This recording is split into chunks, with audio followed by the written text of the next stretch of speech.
So coming up this weekend is going to be UFC Fight Night Hermansson versus Pyfer in the Apex, and let's be honest, it is just another one of those UFC Apex cards which isn't really that great. I mean, on paper it's not that good. I will admit last week I said that the card didn't look that good on paper, but it was actually going to end up being a really fun card, and it didn't end up being a fun card. I'm going to say the same thing again though. I do feel like although on paper this card isn't super stacked, I think we're going to get a lot of really good fights, a lot of finishes. There's a lot of guys making their debut on this card that a lot of people won't be familiar with, but I think they're going to put on a pretty good show.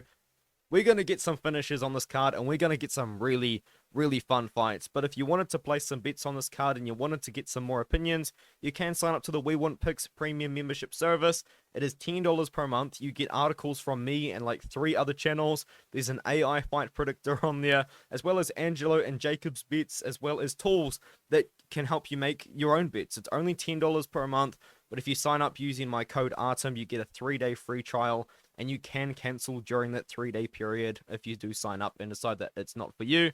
Aside from that, I do have a couple other affiliations with BetUS and BetOnline in the description below. I was going to record this yesterday. I'm normally pretty early on my picks, but I was a day late because I had an exam this morning.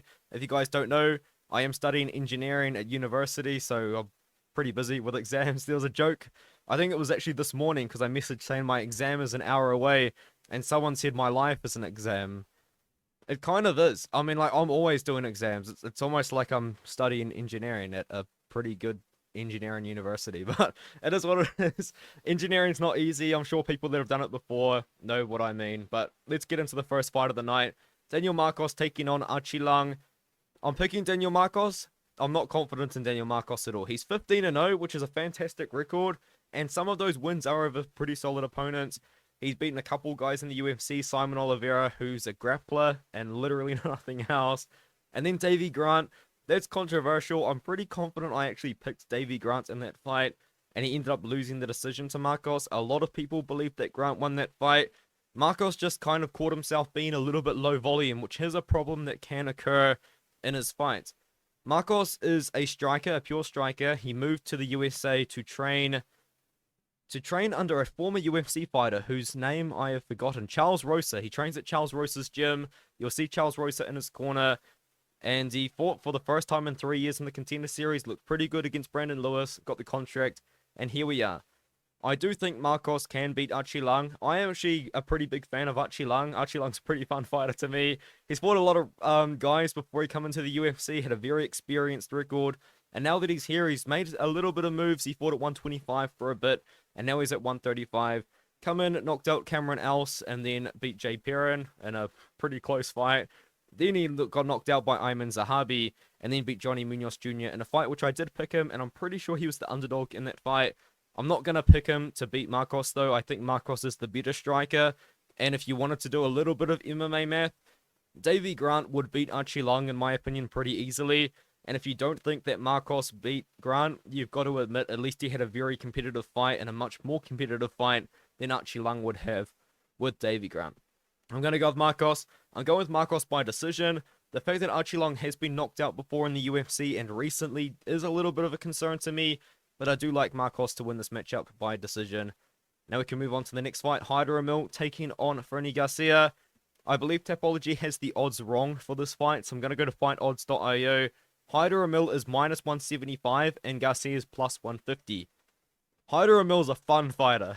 I will admit I picked against him on the Contender Series because I thought he was going to completely gas out and get beaten by Emre Sonmez, who's like a pure wrestler. But he looked pretty good in that fight. It wasn't really the most exciting fight because Sonmez was wrestling so much and there was a lot of grappling and quite a bit of stalling.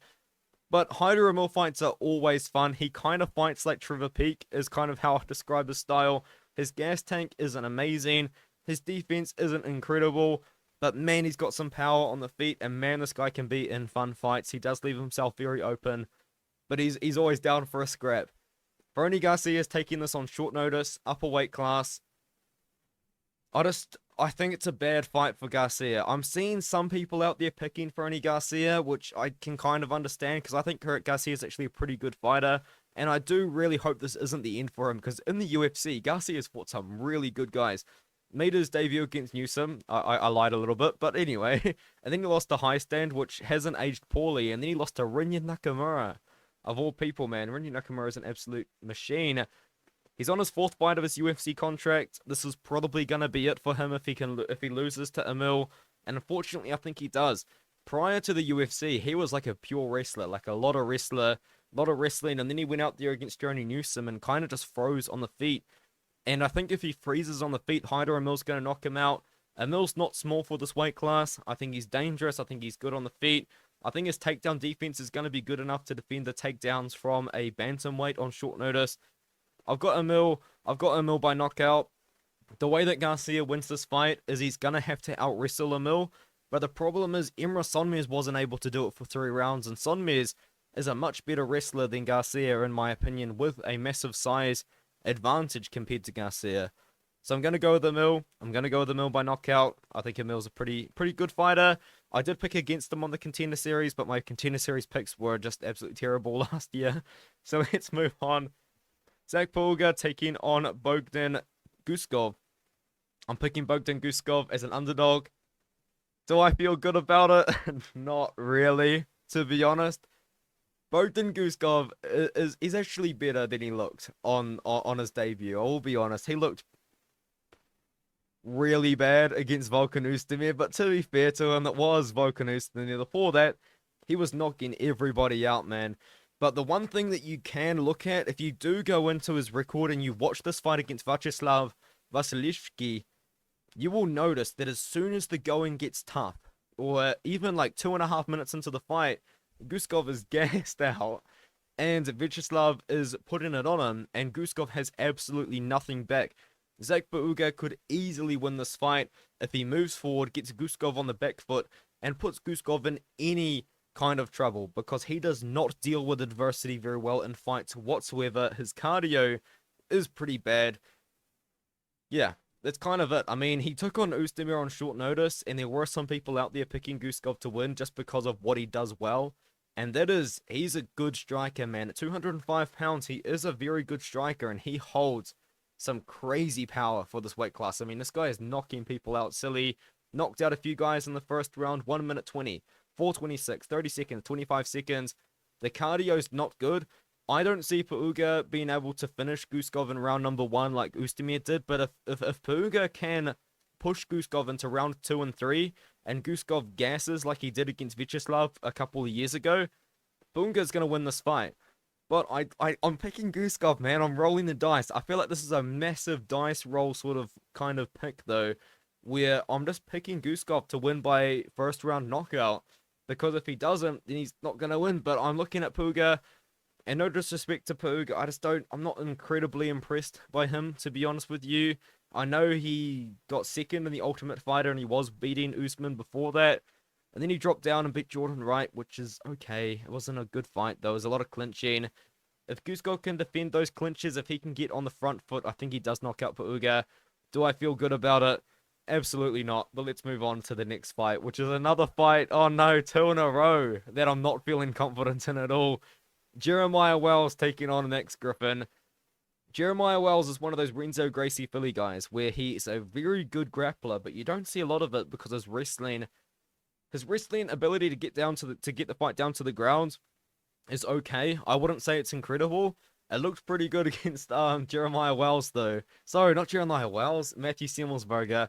Where in that fight, he was getting dropped, he was getting rocked, but he kept saving himself just by shooting for takedowns and getting them and then controlling on top. He's taking on Max Griffin, and I think I'm picking Jeremiah Wells. I will say that, but I want you guys to know that this is a very low confidence pick, and Max Griffin at plus 150 is a pretty good underdog in my opinion. I just can't pick him. The way that Wells fights is he's going to want to land absolute hammers on the feet because Wells swings like a maniac. He's 5'9" at this weight class, but he's pretty big.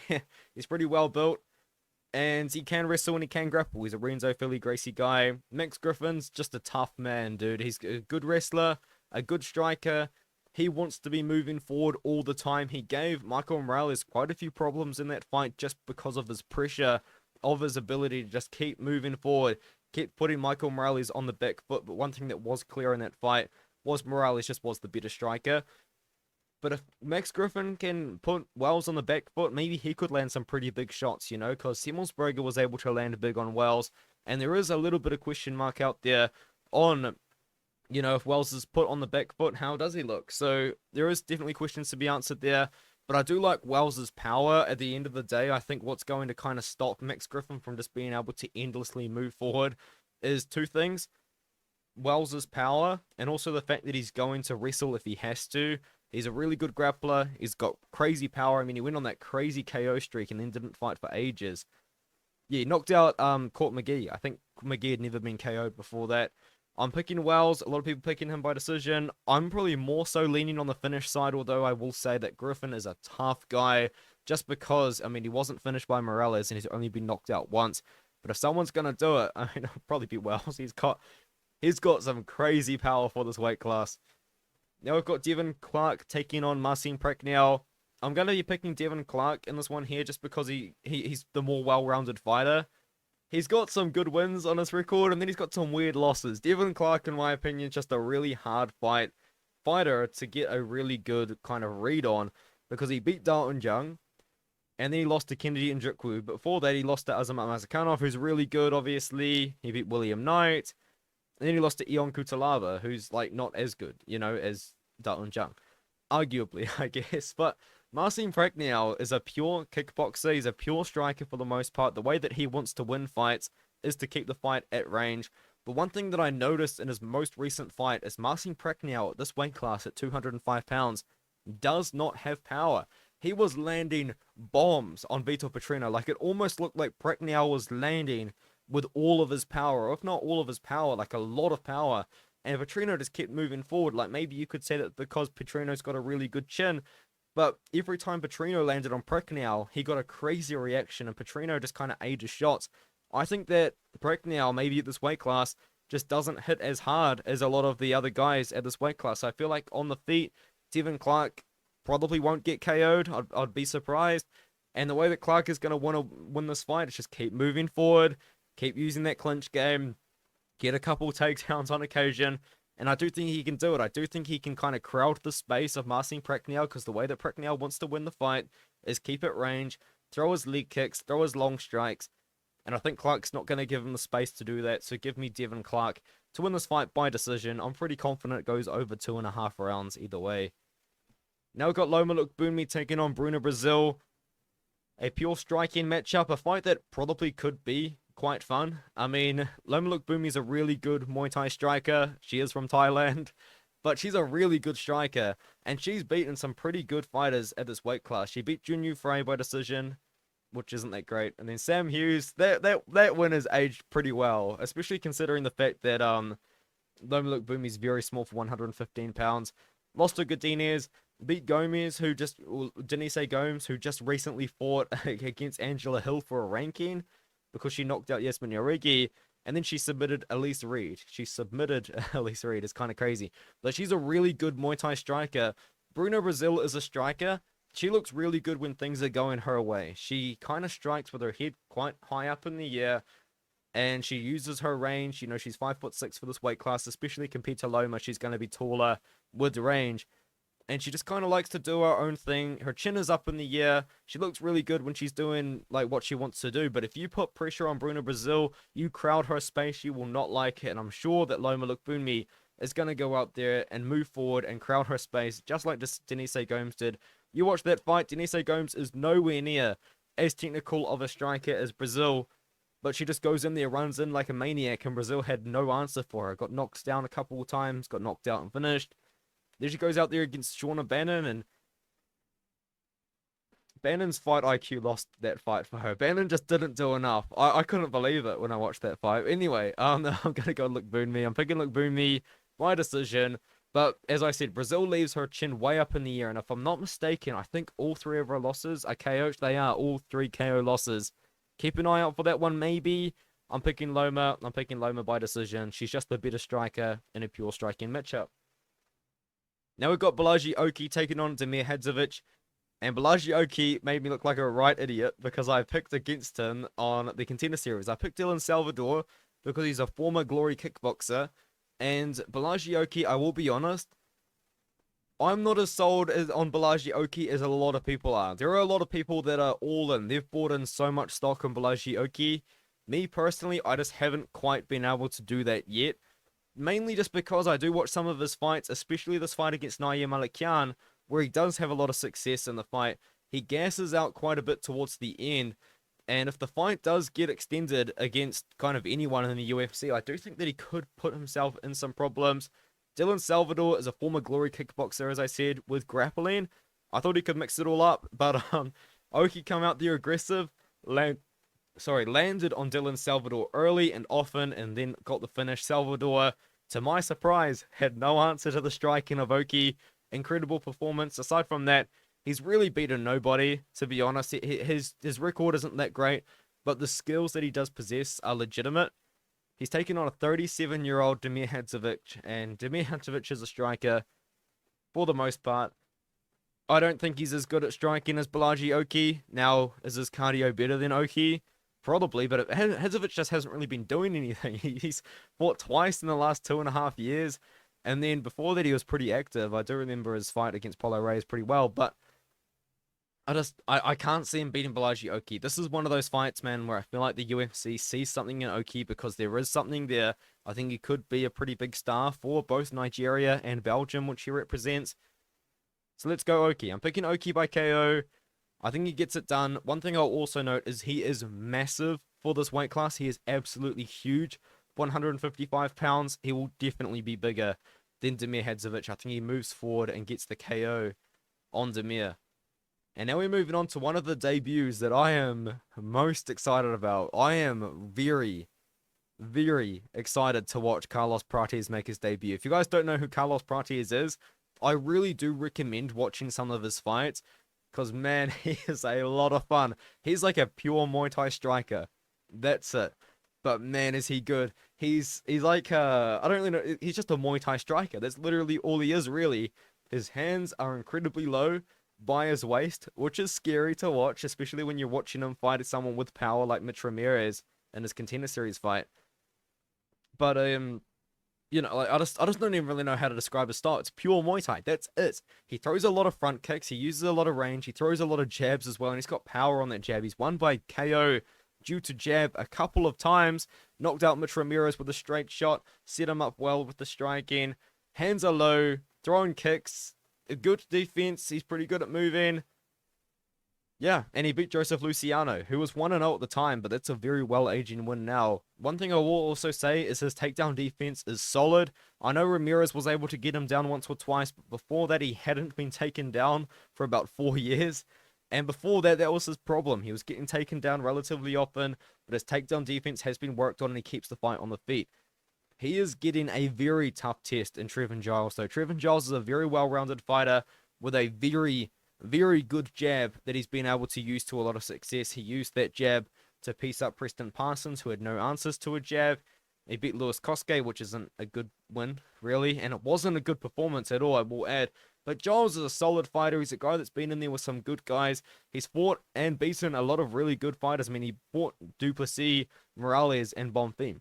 That's his 3 most recent losses. This guy fights legitimate competition, and he does have the skills to kind of back it up. If Giles comes out there with a wrestling game plan, there is a good chance he gets Prates down. But on the feet, I know that Giles has a good jab. Prates has a reach advantage. He's got more weapons on the feet. He's got the kicks. He's got the knees. He's got the straight shots. He uses his range well. He's got crazy power. He knocks people out, man. He was on a crazy first-round KO streak before he got signed to the UFC from the Contender Series. I like Prates here. I think Prates does win the fight. I do want to say, although I'm so high on Prates, and it almost might sound like I'm giving Giles no chance, trust me, I'm not actually that confident in Prates. I'm just so excited to watch this debut. I'm talking him up quite a bit. I mean, and also a disclaimer. I will say this right now. A lot of guys on the Contender Series that I'm really, really high on, they always lose their debut. Esteban Ridovic, an embarrassing one. Joseph Holmes. Why was I so high on Joseph Holmes? Zachary Reese was a guy I was really high on and he lost his debut. I mean, Felipe dos Santos wasn't a contender series guy, but I was high on him and he lost to Manuel Carp. I didn't pick him to beat Carp, but he lost to Carp. You guys know what I mean. I curse these prospects, man. I do like Prates, though. I'm picking Prates by KO. Might have to calm down for his sake, though, because I think there might be some sort of Artem MMA curse that is on these MMA prospects coming into the UFC. Now we've got Rodolfo Vieira taking on Armen Petrosian. Striker versus grappler, and the definition of it. If I'm not mistaken, this fight has been booked a couple of times, but has been cancelled due to various reasons. Was booked for the end of last year. My pick then, I'm pretty confident, was Rodolfo Vieira.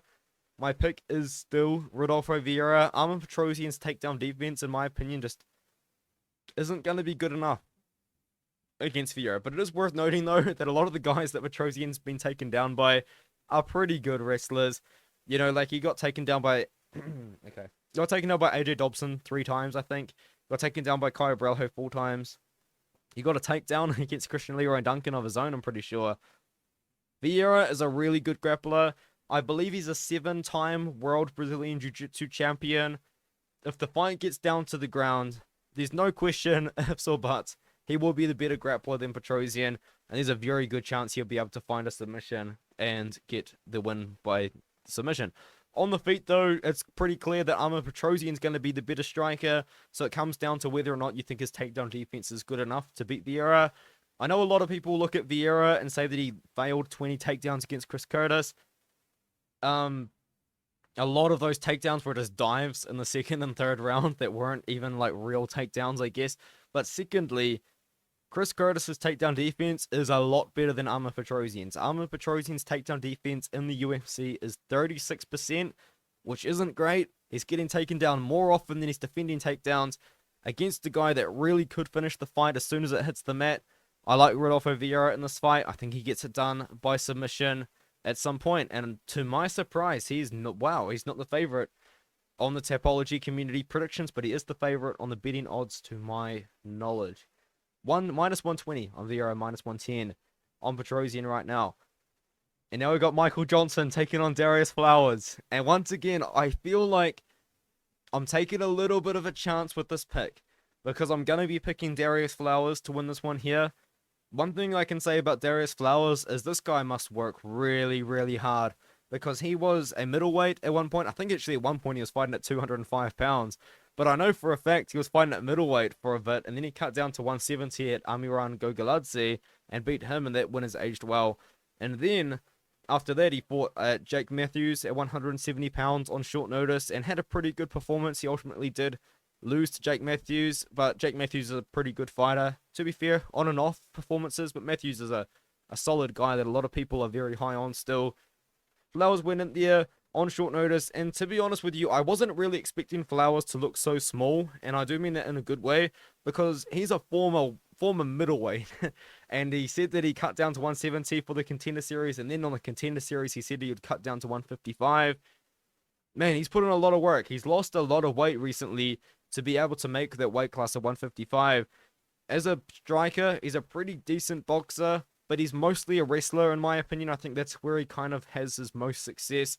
He's got a lot of KO power. It's worth noting, though, that a lot of that power was at 185, but it's probably pretty fair to assume that it's going to translate down. He's taking on Michael Johnson, and Michael Johnson, he'll beat Artem Lobov on one day, and then he'll lose to, who did he lose to recently? Gianni Malaki on the other. He beat Artem Lobov, in my opinion, the greatest fighter of all time. I don't think there's a debate. And I think if you look at the scorecards, I think it might have been a little bit rigged against Artem, to be honest with you. But that's what Artem had to deal with his whole career. A lot of rigging of the scorecards. Anyway, he got knocked out by Diego Ferreira in his last fight, and that is scary to me, because I've never really seen Diego Ferreira... I've never really seen Diego Ferreira get a KO like that before. I understand he's got KOs before, but not like that. And I've never seen Michael Johnson KO'd like that before, aside from when he got knocked out by Josh Emmett 4 years ago. He also missed weight against... This win should be overturned immediately. But anyway, Michael Johnson, we all know him, we all love him. He's a good fighter. He arguably should have beaten Malaki because he knocked him down. He's still got power in his hands. He's still got that wrestling, but I think he is slowing down a little bit. If Michael Johnson wants to get takedowns on Darius Flowers, I think Darius Flowers can defend the takedowns. If Darius Flowers wants to take down Michael Johnson, I actually genuinely do believe at this point in Michael Johnson's career, he could get it down. One thing I do worry just a little bit about Flowers is we've never seen him at 155 before. We don't know how good his cardio is going to be if he goes 3 rounds, especially since when Flowers goes, he goes. You know, like Flowers, he throws 100% of power into everything. He puts a lot into his wrestling.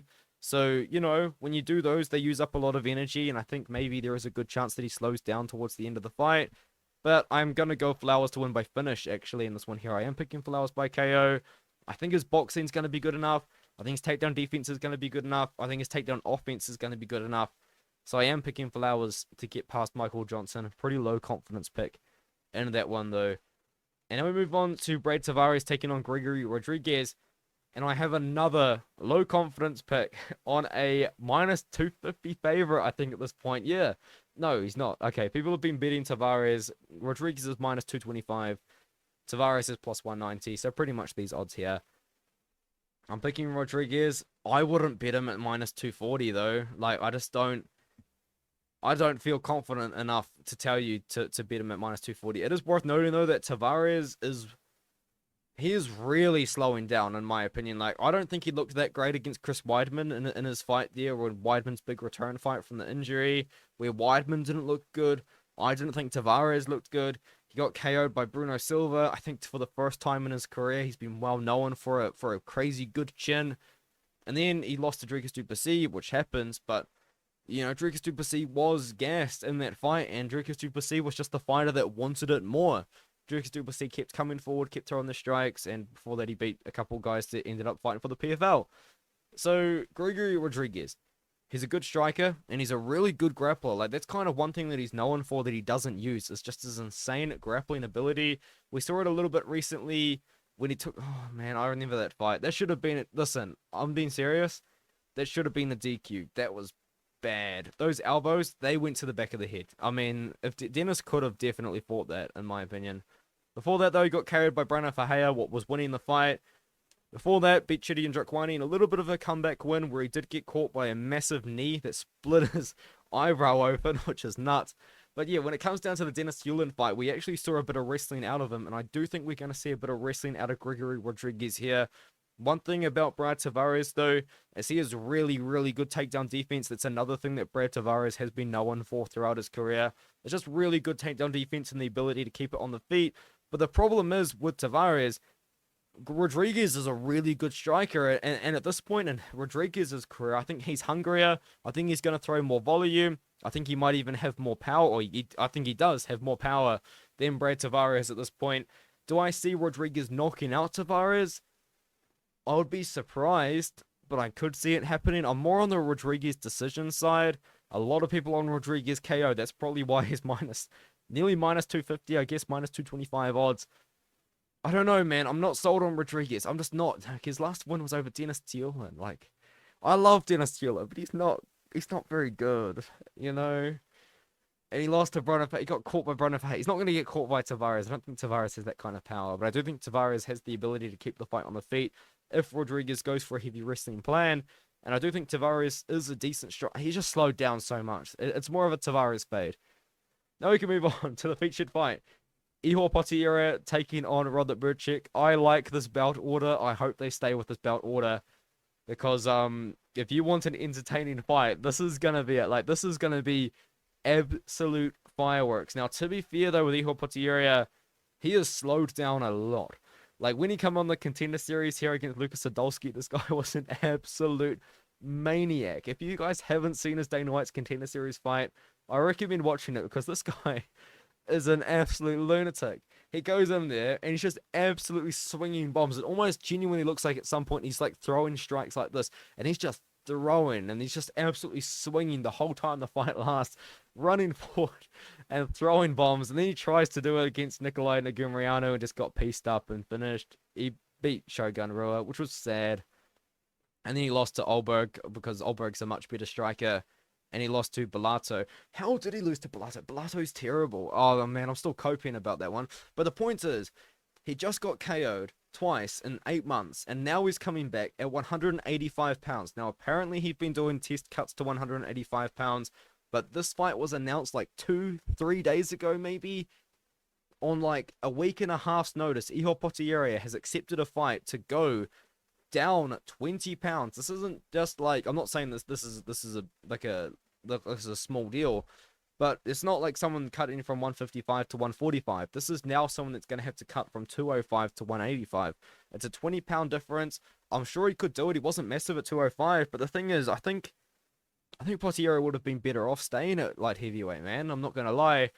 Especially with his opponent. Now, a lot of you guys won't know who Robert Bryczek is, and I didn't know who Robert Bryczek is either before he signed to the UFC, and he come in against Jacob Malkoun was the original opponent, and I can't remember why that fight got cancelled, but it did. But Robert Bryczek, I believe, is the first fighter under Joanna Jędrzejczyk's management to get signed to the UFC. He got signed on short notice, had to pull out of that fight, and he's still in the company. This guy puts on some really fun fights, man. He knocked out Lee Chadwick in 2.5 minutes. Knocked out Samuel Kristovich in under a minute. You can find these guys' fights. I mean, Octagon's a great promotion. I love Octagon. Man, they're good. I mean, just look at his record. This guy's knocking people out silly in the first round. And you can see why when you watch him fight. Because all he really throws is hooks. Which is a little bit of a disadvantage. Because if you've got someone that's going to throw straight shots, you're not really going to be able to hit them. And they're going to hit you.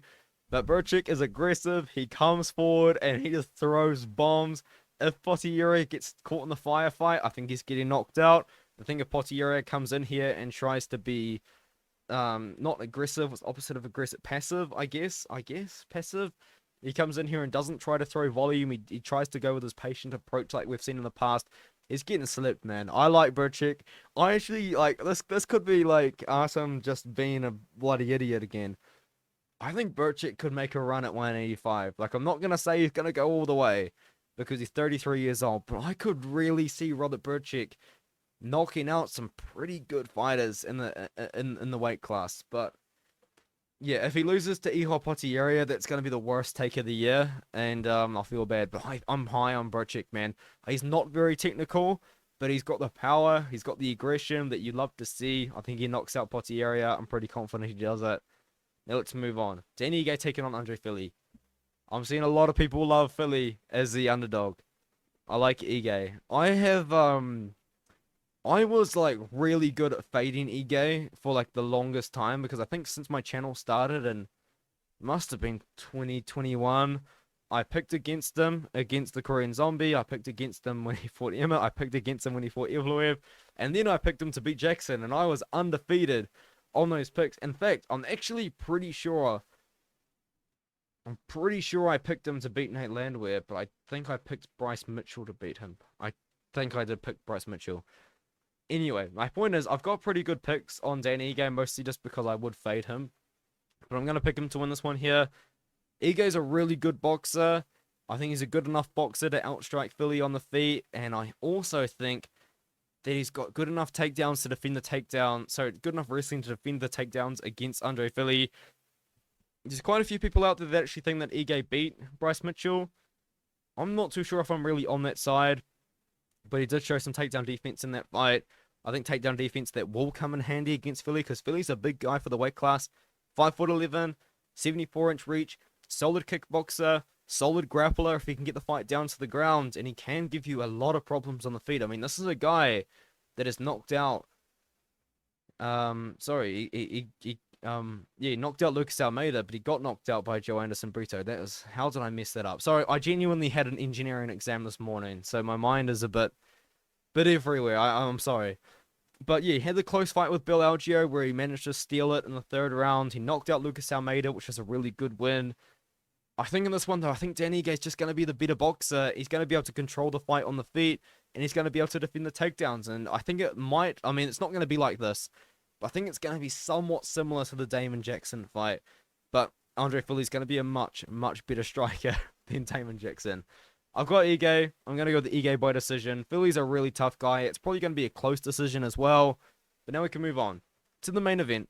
Jack Hermansson versus Joe Pyfer. This is a fight that, in my opinion, is going to be great because I like Joe Pyfer. I'm a pretty big fan of him. I think he's fun.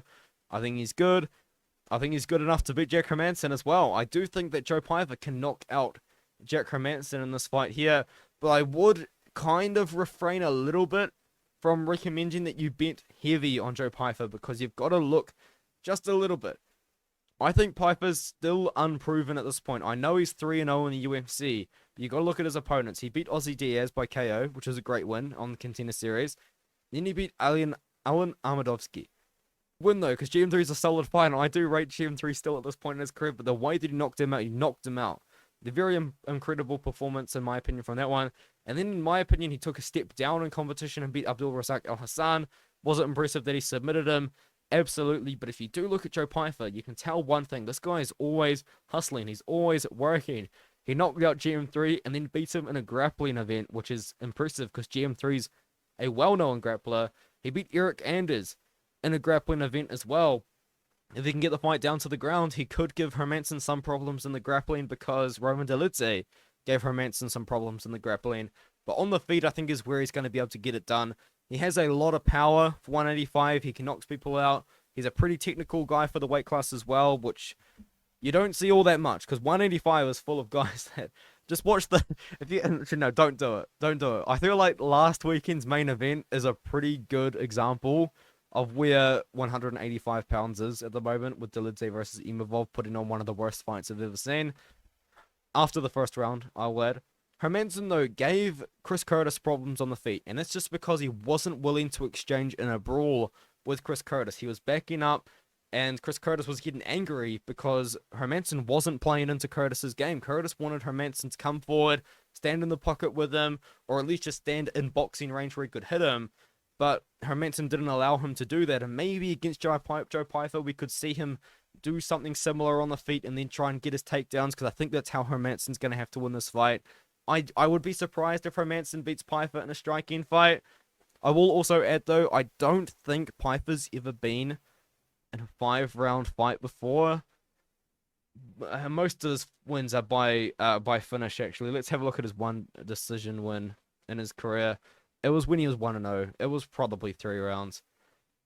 But anyway, that was Jeremiah Wells and Pat Sabatini and Dalkaus fought on this card. Dude, if you were at this event, that's crazy to get to see them all. Nashon Burrell as well, who made a pretty solid run to the UFC recently. Beat some couple of good guys, but he hasn't fought since. Anyway, I'm going to pick Joe Pyfer. I'm picking Joe Pyfer by KO. I am relatively confident in him. He's not my most confident pick on the card, of course, but I am confident enough in Joe Pyfer. I do just want to put out a few red flags there, though, just because he is a little bit unproven. He hasn't really fought the best guys in the world, especially in the UFC. He's getting jumped up there. We can see the skills. I think he's good. I think he's good enough to beat Jack Hermansson. Hermansson's a solid fighter, though. He's beaten good guys. You know, he just beat Chris Curtis. He beat Edmund Shabazian when that win actually meant something. So, let's see. I've got Pyfer. Most people have Pyfer. I think Pyfer's a pretty good prospect at 185. I'd like to see him kind of go up the rankings. Let me know what you think in the comments below. There's a nearly 40-minute prediction video. I hope it wasn't terrible. My brain is fried because, you know what? I've got an exam on Friday. So guess what happened? After my exam in the morning, I went back to uni and I studied for my math exam. So yeah, I had an exam and then I studied for another one. Life of a student, eh? Anyway, I'll see you guys in the next one. Thank you guys so much for watching. If you like the video, please leave a comment if you agree or disagree with my picks. Do you think there's something I missed? Because there probably is quite a lot that I missed because I'm tired. I did do my tape study for this last week, by the way, in preparation for the exam and the video. But anyway, I'll see you guys in the next one.